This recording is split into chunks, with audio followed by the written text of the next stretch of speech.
Bonjour à tous et à toutes, bienvenue sur ma chaîne. Vous pouvez me joindre au 07 70 01 32 65. Je consulte à mon cabinet Béthencourtois et parisien du lundi au vendredi, ainsi qu'à distance. Enfin, je vous annonce, comme lors de la première vidéo, que j'organise une conférence, excusez-moi, le 12 octobre 2019 à 15 h en la salle des fêtes de Béthencourt-sur-Somme, où je vais aborder donc la définition des violences et parler plus particulièrement de la manipulation à forme perverse dans les violences. Voilà, dans cette seconde partie de vidéo, je vais développer un petit peu plus le lien que je peux faire entre la manipulation et le syndrome de Stockholm. Quelle similitude y a-t-il avec la manipulation? Dans un premier stade, appelons-le la lune de miel. Le manipulateur n'abusera pas de la situation. Il est valorisé et perçu comme une personne de bien. Ainsi, face aux élans amoureux, qui ne sont que de façade, les victimes peuvent ressentir un sentiment de gratitude envers lui. Des phrases expriment ce sentiment.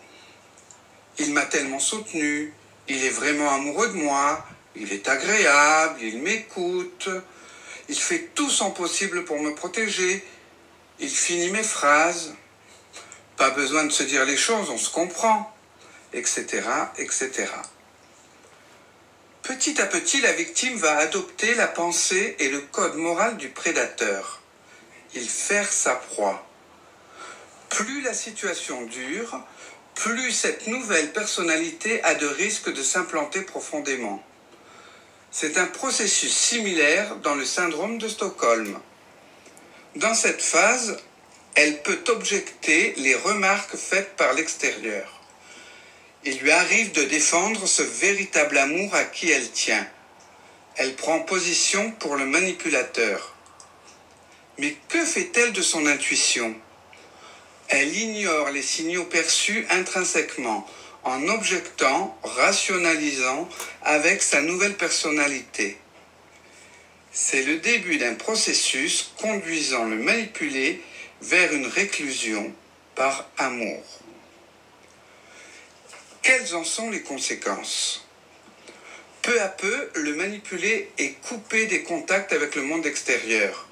Il rejette l'idée de sa dépendance extrême. Ce sont des faiblesses implantées par le manipulateur dans le choix de ses proies, particulièrement l'exploitation de la peur de l'abandon. Exemple. Cette personne a une peur excessive de la séparation, de l'abandon avec recherche permanente de soutien des autres. Elle a besoin d'être constamment rassurée. Elle a une faible estime de soi, avec un sentiment de manque d'énergie, d'impuissance lorsqu'elle se retrouve seule. Cela s'explique par la crainte d'être incapable de se débrouiller. Cette personne a peur de prendre des décisions. Elle peut permettre à un proche défini de prendre des décisions à sa place. Elle peut être aussi dans l'état de soumission excessive de la personne dont elle dépend pour ses propres besoins, et ce, pour maintenir le lien. Dans ces conditions, elle supporte toute forme de maltraitance, verbale, physique, sexuelle et autres, pour maintenir ce lien à n'importe quel prix. Finalement, si le syndrome de Stockholm est un mécanisme d'adaptation permettant aux otages de survivre, le manipulé n'a pas d'autre choix que d'emprunter le même cheminement pour sa survie. Il me semble que cet ajustement aurait pour objectif de réduire l'anxiété provoquée par la modification de l'environnement. La victime se sait à la longue en danger, mais elle peine à sortir de l'emprise. En plus, si le manipulateur perçoit un échappement, il utilisera des menaces pour terroriser sa proie et chacune de ses peurs pour la déstabiliser. En dernier recours, il suggérera que si elle a fait la moindre chose pour lui échapper, ce ne sera pas sans conséquence, que ce soit d'ordre familial, professionnel ou autre. Alors, si le syndrome de Stockholm nécessite 3 à 4 jours seulement de captivité pour qu'il se manifeste, comment considérer l'emprise du manipulateur sur quelques années? Que dire des facteurs suivants? Si la personne morale dépend de l'individu menaçant, si la personne n'a aucun contact avec l'extérieur, si l'agresseur est perçu comme bienveillant, si la personne ne peut s'opposer au manipulateur, la peur pourrait-elle être la cause qui pousse la victime à justifier ses actes de violence morale? Le travail de reconstruction psychologique des victimes est long. Parfois, l'expérience subie a été si bouleversante que la personnalité du manipulé en est profondément affectée.